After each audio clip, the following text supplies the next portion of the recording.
Hello everyone. In this session, I'm going to discuss on ethics in research and APA ethics code.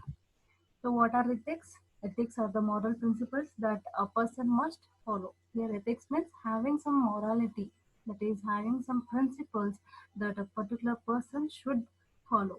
And behaving ethically, it involves what? Doing the right thing at right time or right place. So research ethics. What is research ethics? It focuses on the moral principles that researchers must follow in their respective fields of the particular research. So, this research ethics provides guidelines for the responsible conduct of particular research. In addition, it also educates and monitors the scientists who are all conducting the research to ensure a high ethical standard. So, definition, it is anchored on the moral standards that we follow. So here morality is a set of unwritten rules that guides us on the things that we should or should not do in order to attain harmony and orderliness in any undertaking. So by following this morality or principles, we can achieve good research and well organized research. So, why ethics in research? That is importance of ethics in research. This ethics is important in research because it keeps the researcher from committing errors while seeking the knowledge and truth. And it also promotes some essential values which helps the researchers working on a particular topic to have a common understanding and also on how the things should go on that particular research. And this research may involve some experts coming from the different fields of expertise, right? So this ethics binds them together by considering the some important values like accountability, cooperation, coordination, some mutual respect or mutual understandings and fairness among these various fields of expertise. And there are some research ethics rules. So first rule is be honest. So as a researcher, you should maintain some intellectual honesty in all the times, especially where at reporting findings in our investigation. And be objective. So being objective means being, that is avoiding bias in research at all times. Here bias means which is unfair, that is which is having some partiality, so that should be avoided. That is being objective. And be a person of integrity. So integrity means trustworthy, sincerity, honesty, unity. So he should act with the sincerity and should be able to keep his words true. And be caring. Care means be kind, be concerned on human participants and animal subjects. And responsible mentoring. Here, help to these mentors help to educate, help to mentor and advise some students. See, yeah, mentoring means giving the directions, showing the directions, giving some trainings, supporting and motivating some reaching their goals and their success. So this is mentoring, and they also promote their welfare, that is their happiness and well-being, and all to want to allow them to make their own decisions. And respect for colleagues and faculty. So respect your colleagues and faculty and treat them fairly.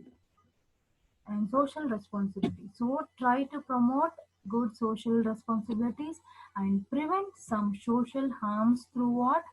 Through research or public education and advocacy. Advocacy means act of speaking on behalf of or in support of another person or place or thing. So competency. Competency means ability or capacity. You should maintain and improve your professional competency, that is capacity, through lifelong education and learning. So what are all the things in competency? Experience, knowledge, skills, behavior, that is your attitude, performance, goals. So you carry all this competency through lifelong education and learning. And human subject protection. So if you are conducting research on human subjects, so please minimize harms and risks and maximize what? benefits. So respect human dignity and humans' privacy and autonomy and humans' self-independence or self-ruling. And next, responsible publication. So if you're publishing in your report in order to publish in order to advance research and scholarship. Do not publish in advance just for your sake of your career. So while publishing, avoid wasteful and duplicative. Okay, duplication. And legality. So legality means lawful. The particular researcher should be in lawful. So you should know everything and you should obey the relevant laws and institutional and governmental policies before doing any research. So, rights of human research participant. There are some rights on human research. So, first, right to voluntary participation. So, all the human participants should participate in a research study out of his free will. So, freedom. Free will means freedom. So, you should participate in the research. Right to informed consent. Consent means terms and conditions on agreement. So, all the participants must know all the things.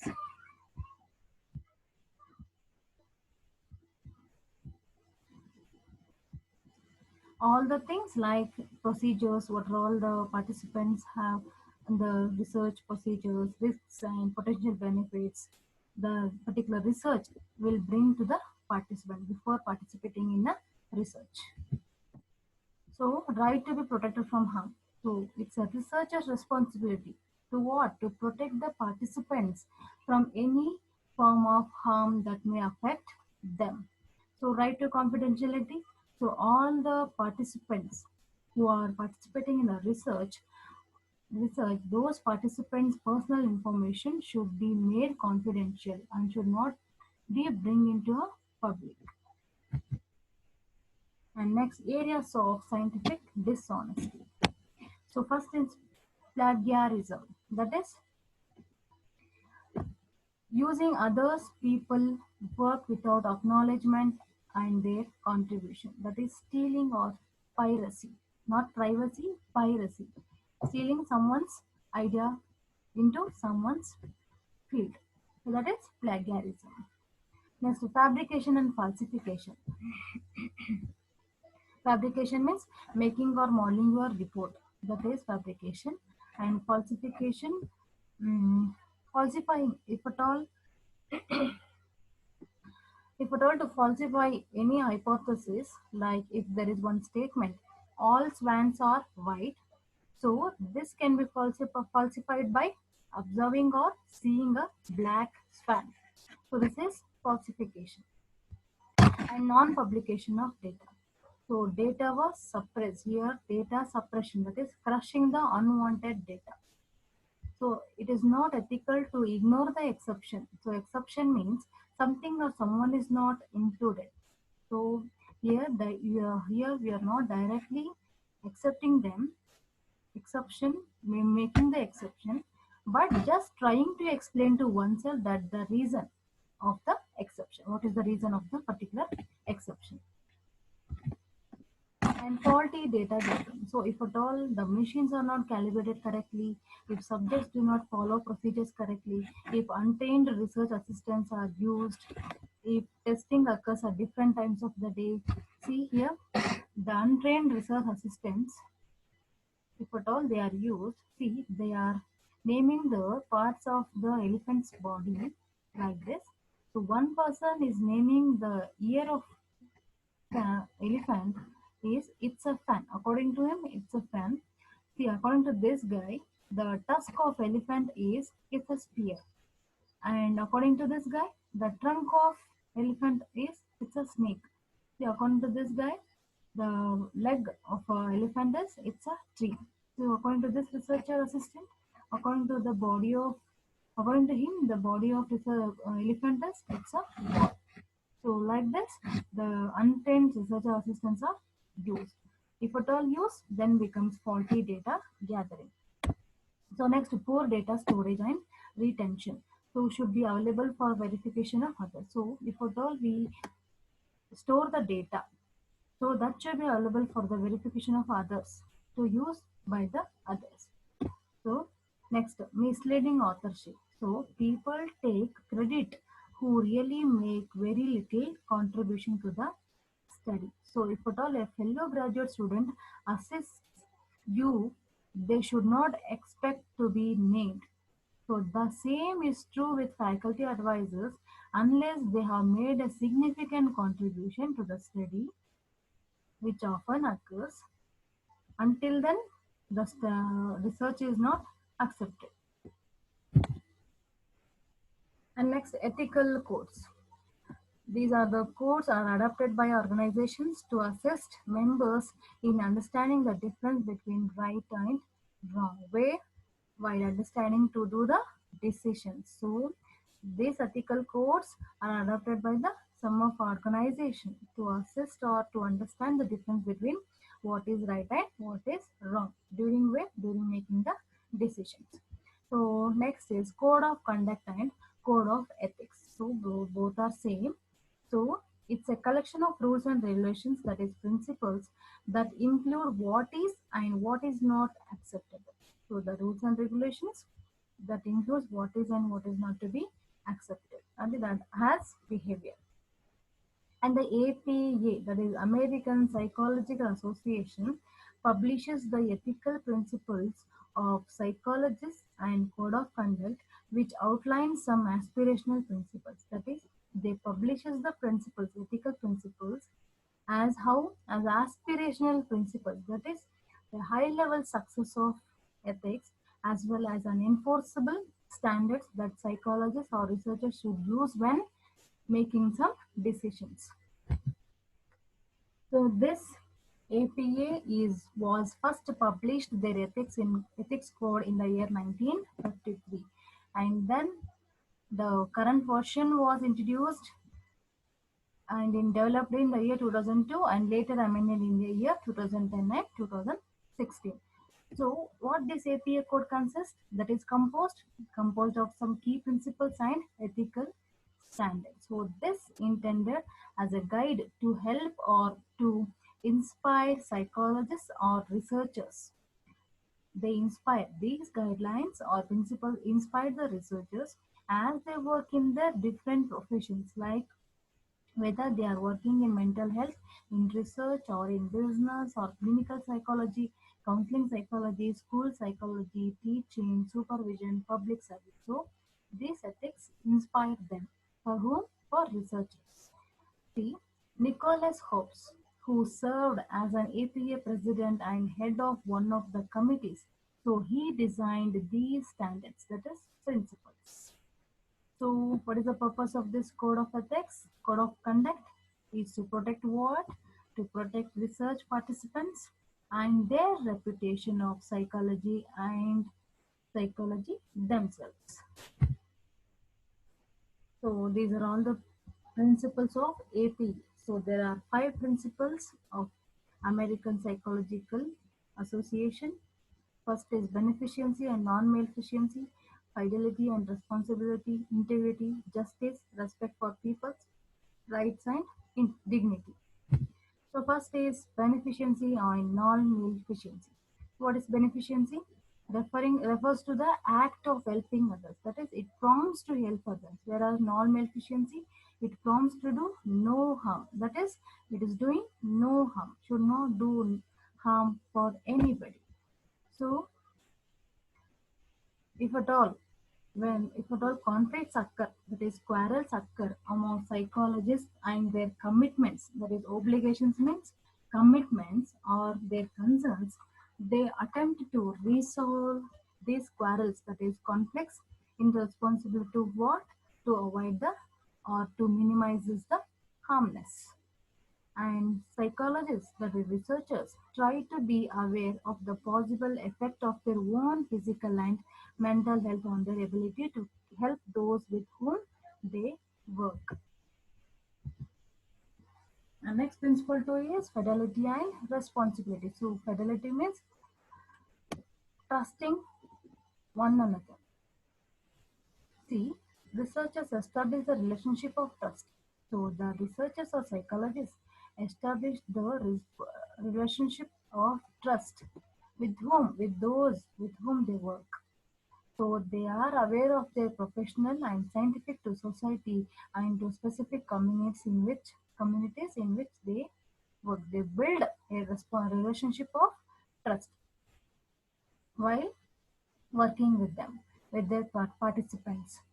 So they uphold some professional standards of conduct and clarify their professional roles and obligations. That is, after trusting the participants, they will update the professional standards of conduct of particular research, clarify their professional roles and obligations, that is, commitments, and accept some appropriate responsibility for their behavior. And they also seek to manage some conflicts of interest that could lead to exploitation or harm. They will manage of conflicts, that is, by managing the conflicts, that is quarrel, there could be no exploitation or harm. And these psychologists are researchers concerned with or refer to or cooperate with other professionals and institutions to the extent for needed to serve the best interests of those with whom they work.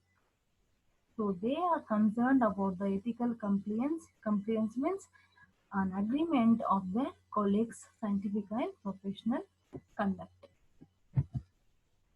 Next is integrity. Integrity means honesty, trustworthy, or truthfulness, accuracy. That is, these researchers seek to promote accuracy, truthfulness, honesty in the which field? Science field, teaching field, and practice of psychology field. So these activities, that is accuracy, honesty, truthfulness, should not steal, should not cheat anybody, should not steal the data or engage in any fraud, and subterfuge means duplicity of data, that is intentional misrepresentation of fact. So facts should not be duplicated, and they have a serious obligation, that is commitments to consider the need for. So if at all there occurs any steal, cheat, or subterfuge, they will be having a serious commitment to consider the need for the possible consequences, that is conclusions of, and the responsibility to correct any resulting mistrust or other harmful effects that arise from the use of such techniques. These techniques, that is steal, cheat, or subterfuge. Next is justice. So, what is justice? Justice is a concept on ethics and law. That means that principle behave in a way that is fair enough, that is equality and balanced for everyone. So, researchers recognizes the fairness and justice to entitle all persons to access and benefit from the contributions of research and to give equal quality in the procedures, and services being conducted by the researchers. So, this states what people have a right to access, people have a equality in the research field. So last is respect for people's rights and dignity. So here the researchers should respect the dignity and worth of all the people, the values of all the important values of the people and their rights of individuals to privacy or confidentiality and self-determination. So self-determination means making a personal decision to do something without asking your opinion. So these researchers are aware of and respect cultural. So how they should give the respect to the people? So by cultural, individual and role differences, including like age, gender identity, ethnicity, that is national or cultural traditional, and national origin, that is refers to the country or a person who born in or where their ancestors are living, and here the people's religion, disability, and their language and socio-economic status.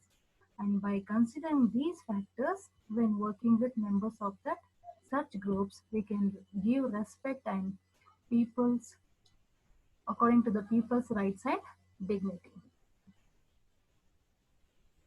Thank you.